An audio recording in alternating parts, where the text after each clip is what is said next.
Welcome the students of class 7. Welcome to our social science history class. And today in this class we are going to discuss the chapter 4 of your history book, question and answers, that is Mughal Empire. So let's begin the exercise questions and answers of your chapter 4 Mughal Empire. So the first question is that match the following. So in this case, you have to match the two columns given in your book, the left column and the right column. So the first one, it is Mansab, and Mansab will be matched with rank. Next, number B, it is Mongol, and Mongol will be matched with Uzbek. Number 3, Sishodia, and Sishodia will be matched with Rajput, Mewar. Next, Rathor, and Rathor will be matched with Rajput, Marwar. Next one, Nurjahan, and Nurjahan matched with Jahangir. And the last one, Subadar, and Subadar will be matched with governor, because the provincial governor is called Subadar. Now, number 2 segment, it is fill in the blanks, and you have to fill the blanks with suitable words. So, A, the capital of Mirza Hakim, Akbar's half brother, was dash, and the correct answer is Kabul.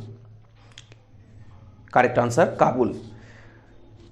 Question B, the 5 Deccan sultanates were Berar, Khandesh, Ahmadnagar, and the last two are Bijapur and Golconda. So these are the 5 Deccan sultanates.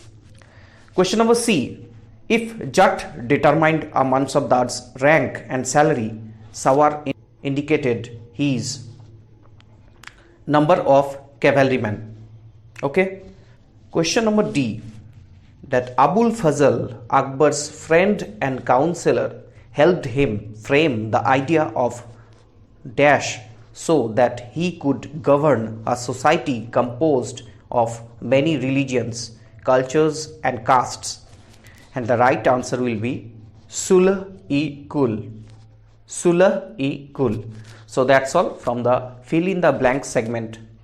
Now the question and answers. So number 3 question is that what were the central provinces under the control of the Mughals? And the answer is the central provinces under the control of the Mughals were Bengal, Bihar, Chittor, Deccan, Delhi, Gujarat, Kabul, Mewar, Marwar, Odisha and Sindh. So these are the 11 provinces where the direct control under the Mughals. Now question number 4, that what was the relationship between the Mansabdar and the Jagir? And the answer is Mansabdars received their salaries and revenue assignments called Jagirs, which were somewhat like Iktas.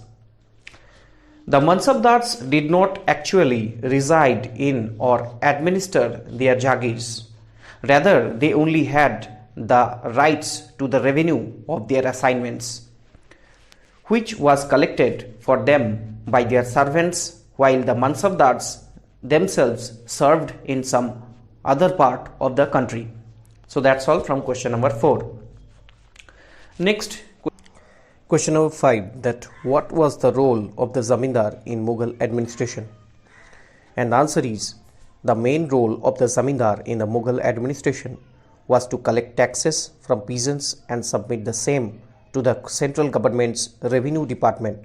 Thus, they acted as an intermediate between the Mughals and the peasants.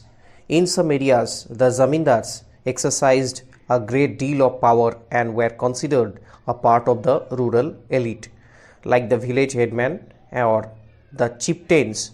Sometimes Zamindar and peasants of the same caste allied in rebelling against Mughal authority.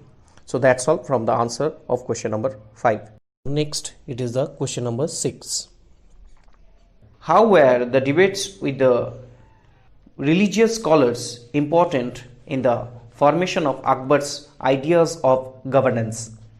And the answer is during a 1570s, after discussions with people of varied religions such as ulama, brahmanas, Jesuit Roman Catholics, priests and Zoroastrians background helped Akbar to understand that the religious scholars were intolerant towards others' beliefs. They emphasized rituals which were to be followed without any questioning. This led to the idea of Sulh-e-Kul or universal peace. This idea of tolerance did not discriminate between people of different religions under his rule, which was the foundation of Akbar's ideas of governance based on a system of ethics, honesty, justice, and peace.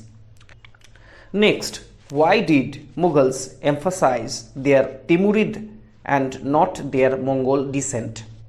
And the answer is Mughals emphasize their Timurid and not their Mongol descent because their Mongol descent was associated with Genghis Khan, who was remembered for the massacre of innumerable people, but the Mughals were proud of their Timurid ancestry because their great ancestor Timur had captured Delhi in 1398. The next question is, how important was the income from land revenue to the stability of the Mughal Empire? And the answer is, the income from land revenue, which was in effect taxes on agricultural product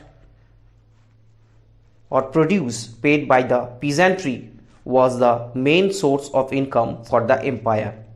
It played an important role in establishing stability in the Mughal Empire.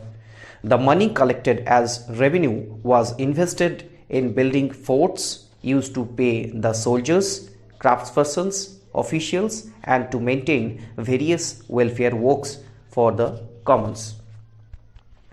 So that's all from this question. Next question is, why was it important for the Mughals to recruit Mansabdars from diverse backgrounds and not just Turanis and Iranis?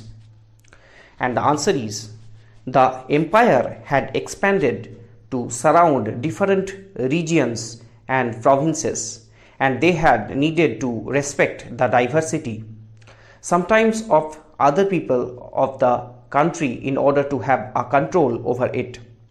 Mughals also wanted to incorporate the subcontinental people of warrior classes such as Rajputs, Marathas, Afghans, Indian Muslims to participate in the running of the Mansabdari system. They did not want people to rebel against them on the issue of privileges to Turanis and Iranis. So that's all from the question answer session. Thank you for watching.